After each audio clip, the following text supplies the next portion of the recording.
Hello students, this is your chemistry class and we are going to deal with P block element. Okay. In previous classes we have discussed about the elements of P block, in which we have dealt how many groups are there in the P block and why all these groups belongs to the P block. हम लोगों ने उसमें देखा था कि P block में कौन कौन से एलिमेंट्स होते हैं, कितने ग्रुप होते हैं और ये जो 6 ग्रुप होते हैं वो क्यों होते हैं। ऐसा इसलिए होता है कि P ब्लॉक जो होता है, P ब्लॉक में मैक्सिमम नंबर ऑफ इलेक्ट्रॉन कितने फिल हो सकते हैं हमारे पास, तो 6 इलेक्ट्रॉन। पहला इलेक्ट्रॉन जब फिल करता है आउटर मोस्ट सेल में वो होता है बोरॉन फैमिली, ये बिलोंग करता है बोरॉन फैमिली से। दूसरा इलेक्ट्रॉन जब फिल होता है कौन सा element, carbon. Then third nitrogen, fourth it belongs to किससे, oxygen family. Fifth that is hydrogen family and then sixth last electron is filled, then it belongs to iodide gas, that is neon family, means iodide gas family.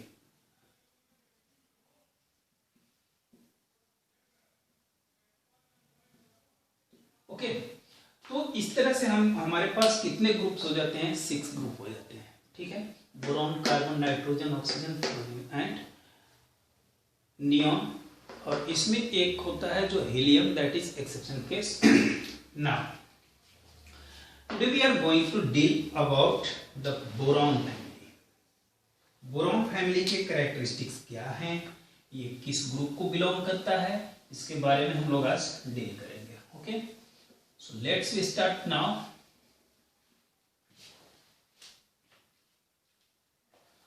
Boron family, boron family, boron family belongs to 13th group.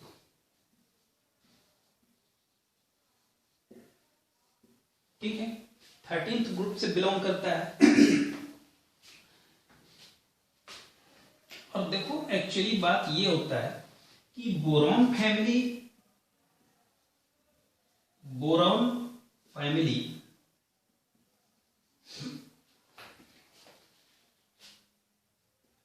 is an exception rich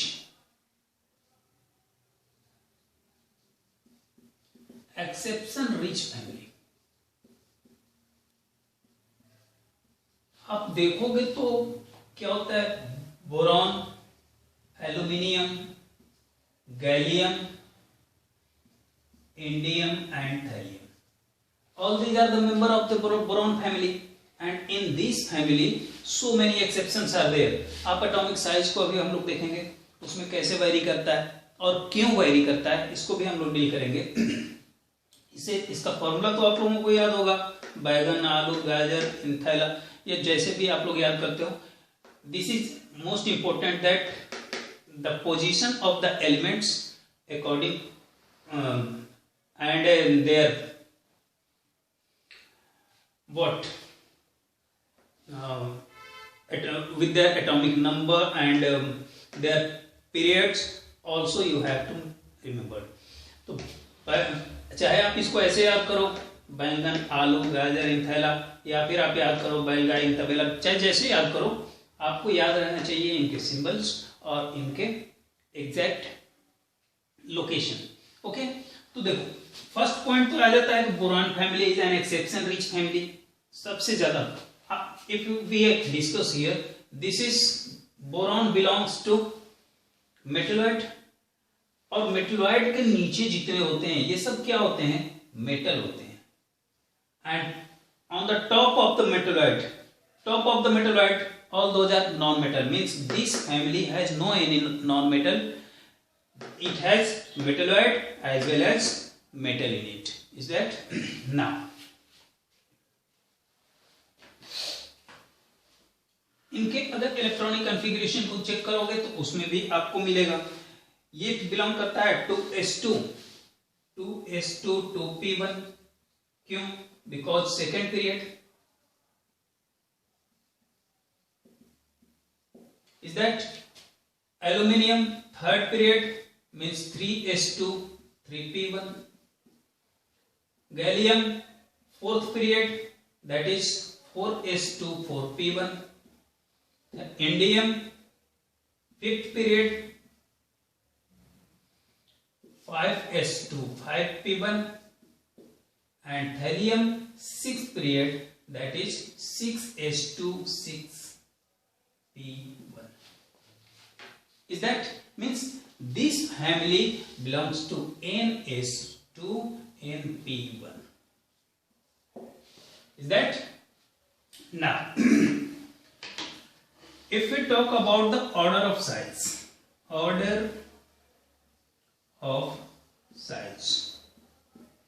तो देखो बेटा, इनके जो size होते हैं वो अलग अलग बिलोंग करते हैं, अलग अलग टाइप से होते हैं. कैसे होते हैं? देखो, जनरली ट्रेंड क्या होता है? जनरली ट्रेंड होता है कि in general atomic size increases on moving down the group.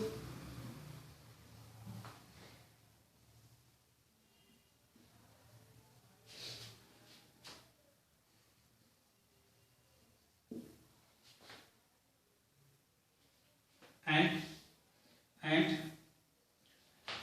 decreases on moving from left to right.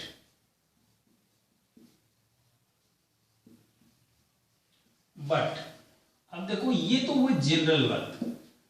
Generally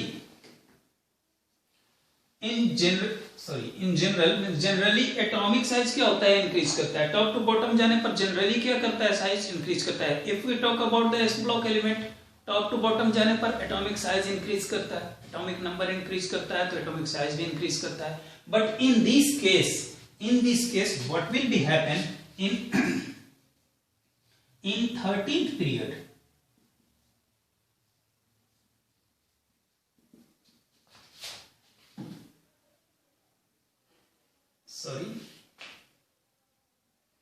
In 13th group, not period.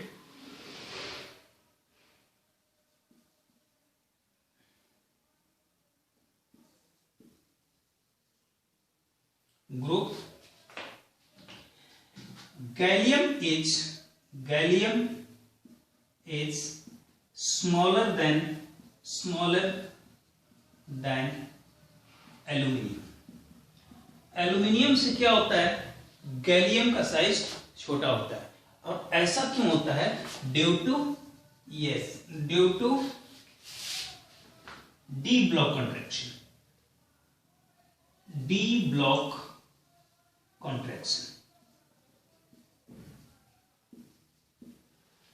Block contraction की वजह से गैलियम का साइज जो होता है वो एल्यूमिनियम से क्या होता है?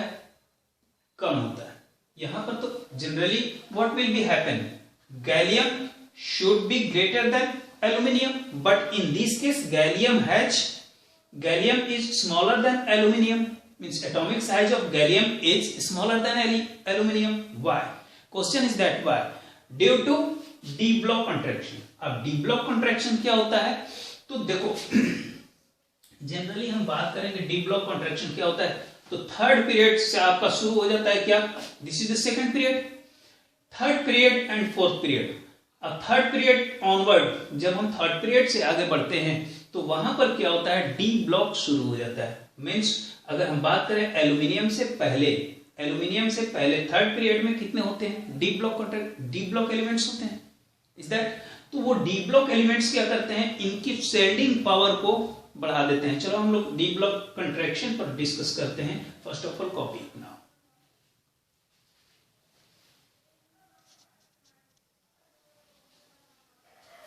ओके, तो अब डिस्कस करते हैं हम d block contraction. What is d block contraction?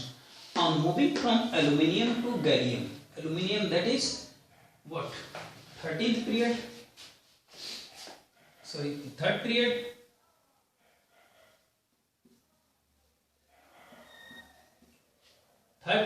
to gallium, that is fourth period.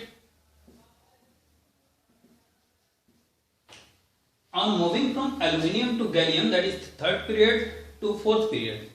Third period से फोर्थ पीरियड की तरफ अगर बढ़ते हैं तो there exist d block elements.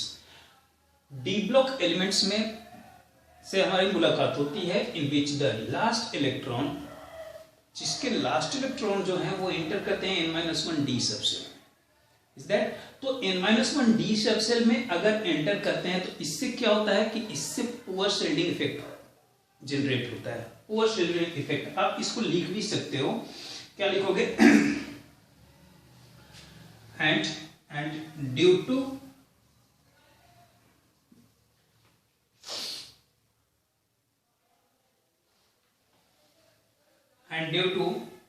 poor shielding effect,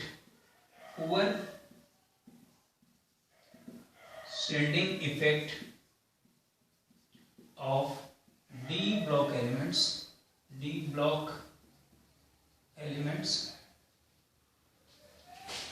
Z effect क्या होगा? Z effect increases and hence, बताओ जेड इफेक्ट क्या हो जाएगा? इंक्रीज. और जब जेड इफेक्ट होगा इंक्रीज तो क्या होगा? साइज क्या होगा? Yes exactly, size decreases.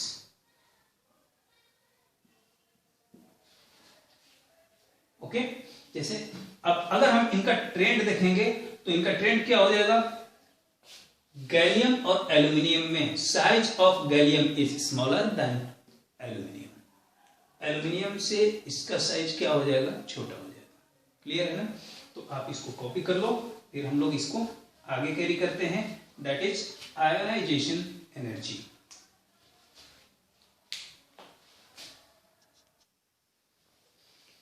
Ionisation energy, what do you mean by ionization energy? Ionization energy होता क्या है? तो इसे आप लोग लिख लो कि the energy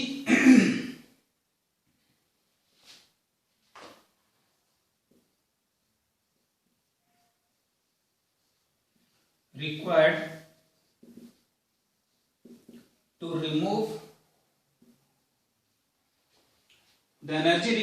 remove electron from the valence shell of the element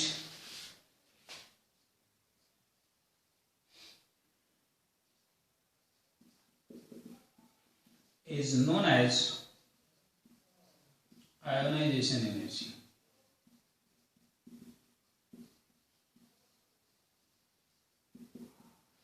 The energy required to remove electron from the valence shell of the element is known as ionization energy. अब ionization energy की अगर बात करें तो ionization energy is inversely proportional to size and directly proportional. देखो ionisation energy क्या होता है? साइज का इनवर्सली प्रोपोर्शनल होता है और डायरेक्टली प्रोपोर्शनल किसका हो जाएगा? जेड इफेक्ट का. जेड इफेक्ट का डायरेक्टली प्रोपोर्शनल हो जाएगा. अब बताओ इस केस में अगर हम बात करें ट्रेंड की सॉरी इनके ऑर्डर की, तो ऑर्डर की हमारा क्या बनेगा? Boron, then carbon, then nitrogen. And nitrogen this is, ये क्या हो जाएगा? Half filled element. तो ये इसकी एनर्जी, आयोनाइजेशन एनर्जी जो नाइट्रोजन की होगी, it is greater than oxygen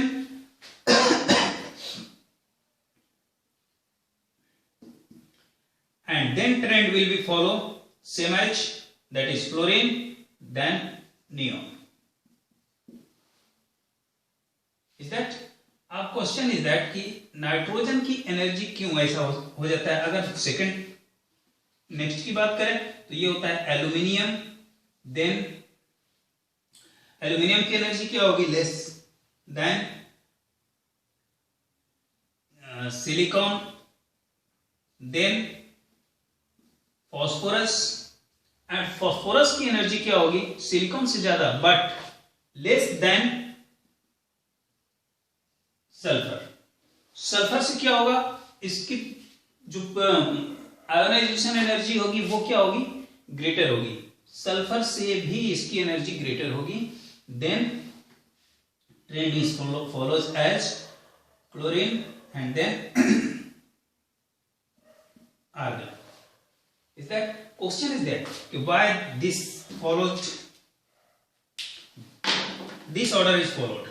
तो इनका जो होता है ये हाफ फेल्ड होते हैं। क्या होते हैं, half filled orbital. Half filled और half filled and this all are full filled orbital. Full filled and both half filled and full filled both are more stable than others. Clear है ना। तो जब इनकी स्टेबिलिटी ज्यादा होगी तो but natural है कि उनके जो आयोनाइजेशन एनर्जी होगा, मींस इलेक्ट्रॉन को निकालने के लिए ज्यादा एनर्जी की जरूरत पड़ेगी हमें। Is that clear? तो इस बात को आप लोग ध्यान रखोगे और इसे आप क्या कर लो, कॉपी। अब इसमें तो कुछ बताने वाला है नहीं, इसे आप कर लो कॉपी। इसके बाद हम लोग अगली प्रॉपर्टी की तरफ बढ़ते हैं। Okay, now next property is electronegativity. कुछ तो आप लोग पढ़ चुके हो किसमें, पीरियोडिक टेबल में। जब हम लोग पीरियोडिक टेबल डील कर रहे थे तो उसमें आप लोगों को कुछ पता हो गया होगा। Next our topic is electronegativity. Okay.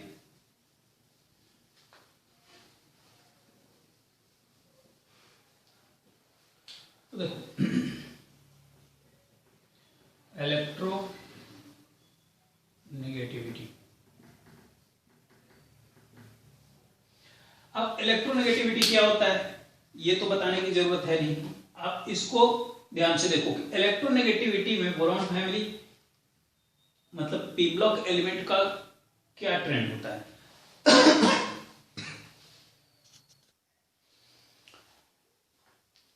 Due to discrepancies in atomic size में वेरिएशन की वजह से of the elements of the electronegativity, due to discrepancies in atomic size of the elements, the electronegativity first decreases means electronegativity of boron is greater than aluminium, from boron to aluminium, is that then increases on moving down the group। और उसके बाद क्या होता है, increase करता जाता है। जैसे अगर हम बात करें कि इनका ऑर्डर लिखें तो क्या हो जाएगा कि बोरॉन का जो इलेक्ट्रोनेगेटिविटी होगा वो क्या होगा, एल्यूमिनियम से ज्यादा। और देन एल्यूमिनियम के बाद में जो ट्रेंड होगा वो बढ़ता जाएगा, गैलियम का फिर ज्यादा हो जाएगा, then indium and then thallium। is that means first two element आपको इन्हें याद रखना है। और ये जो तीन होते हैं ये मोस्ट कंफ्यूज्ड एलिमेंट्स हैं, इनको आपको याद रखना है कब, कहां और कैसे। इनमें भी कॉन्ट्रैक्शन होता है, कौन सा, ए ब्लॉक कॉन्ट्रैक्शन, जिसे हम आयनाइड पेयर इफेक्ट भी कहते हैं। तो आप याद रखोगे। उधर तो बाद में आयनाइड पेयर इफेक्ट की वजह से ये डिस्टर्बेंस होने लगता है, खैर उसको छोड़ो, वो बाद में हम डिस्कस करेंगे। हाल फिलहाल आप इतना समझो कि बोरॉन एंड एल्यूमिनियम, इनमें electronegativity of boron is greater than aluminium and then trend will be follow as copied. After that we will move on physical property of this family.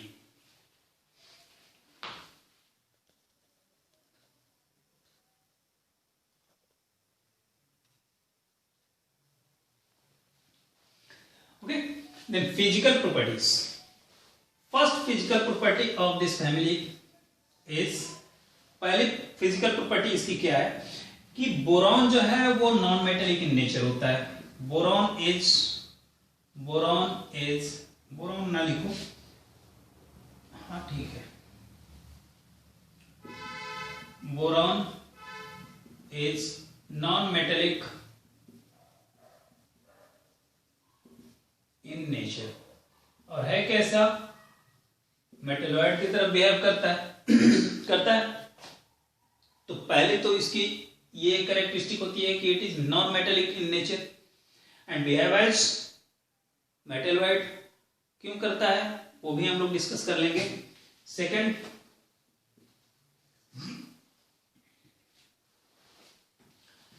It is hard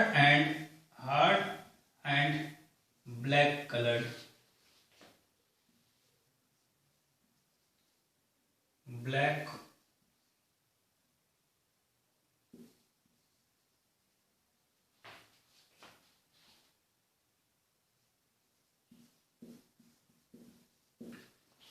colored solid.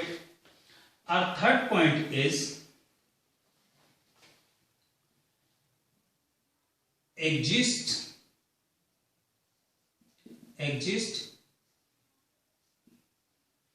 in many allotropic form, कई allotropic form में exist करता है। Fourth and most important point is this is, इसे आप लोग important लगा लोगे, और ये इंपॉर्टेंट पॉइंट क्या है, बोरॉन हैज क्या, हाई मेल्टिंग पॉइंट, हार्ड है ना, where we have written hard, has high melting point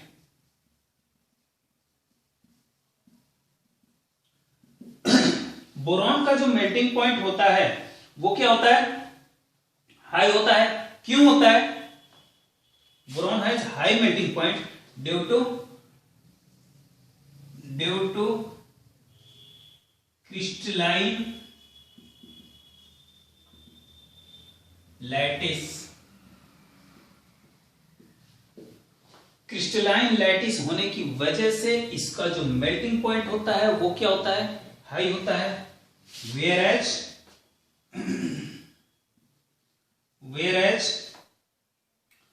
all member of this family boron को छोड़कर बाकी भी जितने भी मेंबर होंगे उनका जो मेल्टिंग पॉइंट होगा, जैसे मान लो यहां पर कौन कौन से होते हैं, boron, aluminium, gallium, indium and thallium, thallium. तो इसका जो मेल्टिंग पॉइंट होगा, मेल्टिंग पॉइंट क्या होता है, high, whereas all the members of this family has low melting point। इनका जो मेल्टिंग पॉइंट होता है वो क्या होता है, whereas all member of this family has low melting point।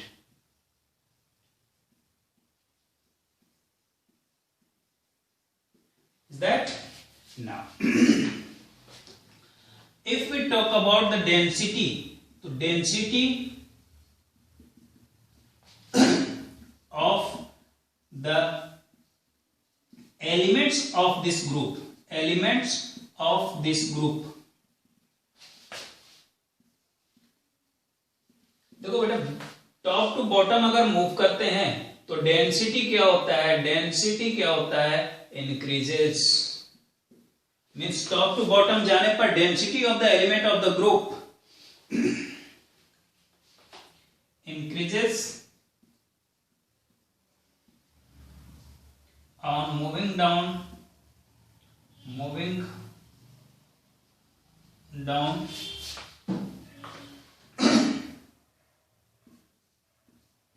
the group।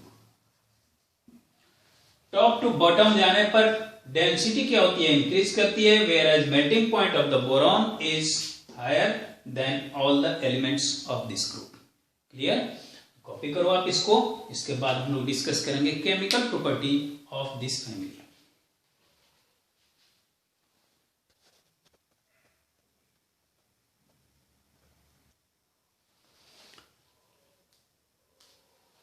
So let's start now. Chemical property of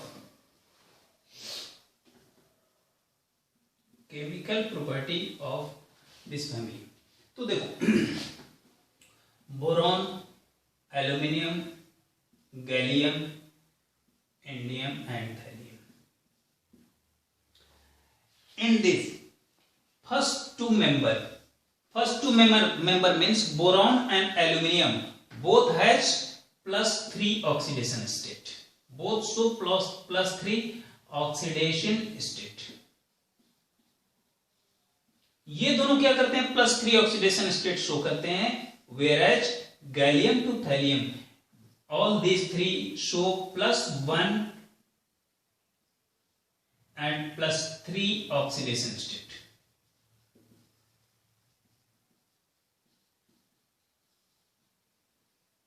ये जो होते हैं गैलियम टू थैलियम, ये +1 and +3 both oxidation state show करते हैं. That is variable oxidation state.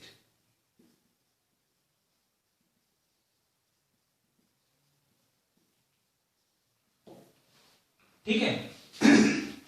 अभी हम लोगों ने स्टार्टिंग में डिस्कस किया था कि this family is exception rich family. बहुत सारे एक्सेप्शंस इसमें आपको मिलने वाले हैं. तो आप यहां भी देख सकते हो boron and aluminium both show +3 oxidation state. ये जो दोनों होते हैं वो +3 ऑक्सीडेशन स्टेट शो करते हैं, जबकि gallium, indium and thallium all these three show +1 and +3 means variable oxidation state. You can write also here कि first to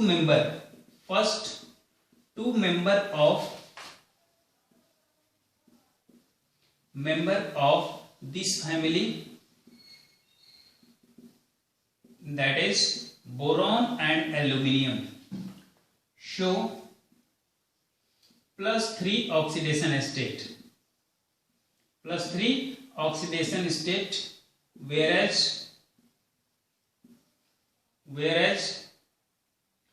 other member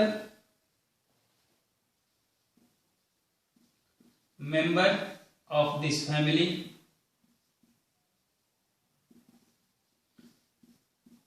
show variable oxidation state.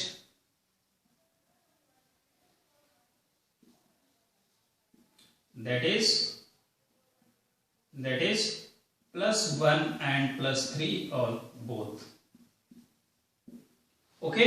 जो फर्स्ट टू मेंबर हैं वो +3 oxidation state show करते हैं, whereas all the other member of this family show +1 and +3 both oxidation state. Why? Because of, ऐसा ये क्यों करते हैं? Because of due to Eynard pair effect. आपसे डायरेक्ट ये क्वेश्चन पूछा जा सकता है कि why Eynard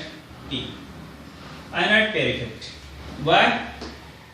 All both show +3 oxidation state and all three show +1 and +3 both oxidation state. ऐसा क्यों होता है? तो Eynard pair effect की वजह से. या आपसे ऑप्शनल ये क्वेश्चन पूछा जा सकता है कि gallium to thallium show +1 and +3 oxidation state because of option A D block contraction, option B F block contraction, option C Eynard pair effect, और डिफरेंट टाइप ऑप्शंस दिए जा सकते हैं जिसमें आपका ऑप्शन होगा Eynard pair effect. Is that copied now?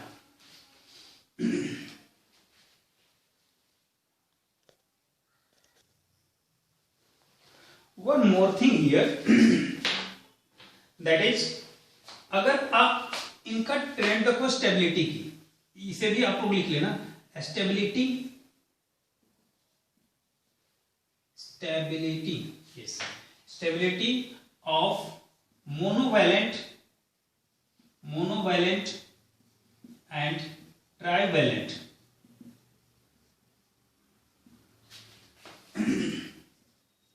cations follow the following order. थोड़ी सी इसमें इंक कम लग रही है, अभी जस्ट हो जाएगा सही. B+3 Al+3 Ga+3 In+3 and Tl+3। बताओ इसमें ऑर्डर कौन सा होगा? स्टेबिलिटी ऑर्डर इसका क्या होगा? तो ये होगा B+3 is more stable than aluminium, then gallium, indium and then thallium. But in case of monovalent, अगर B+ बन रहा है cation, aluminium Al+, Ga+, In+ and then Tl+, तो ये ट्रेंड क्या हो जाएगा? रिवर्स। और इसको अगर आप लिखोगे कि why is it possible, तो due to inert pair effect.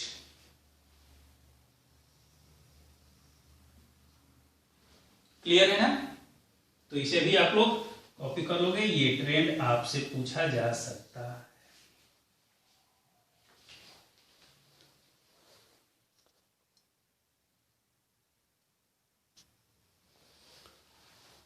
Our next chemical property is reaction toward air।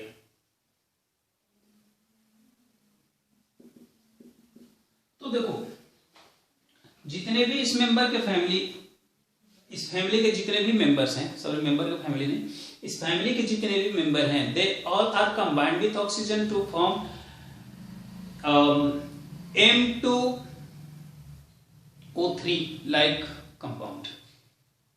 Is that means we can write here कि all the member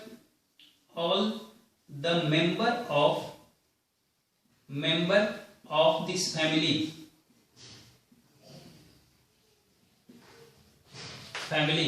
react with oxygen, react with air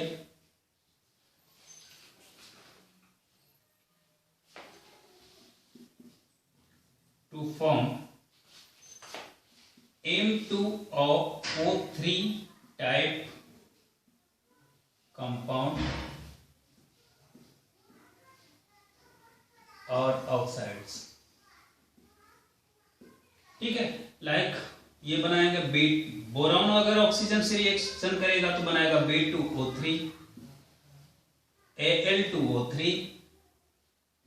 अगर aluminium oxygen से reaction करेगा बनाएगा Al2O3, then Ga2O3, then In2O3 and then Tl2O3।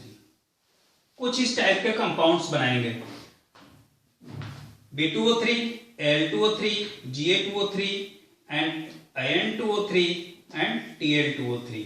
Is that in which जो B2O3 होगा, B2O3 is acidic in nature. क्या होगा? Acidic in nature.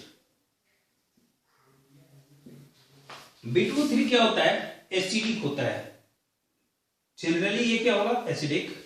इसके बाद अगर हम बात करें Al2O3 and Ga2O3, aluminium oxide and gallium trioxide, both are amphoteric in nature.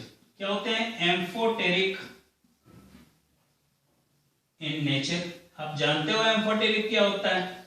Amphoteric is that type of amphoteric which can react with base and as well as acid, and In2O3 and Tl2O3 both are generally basic in nature।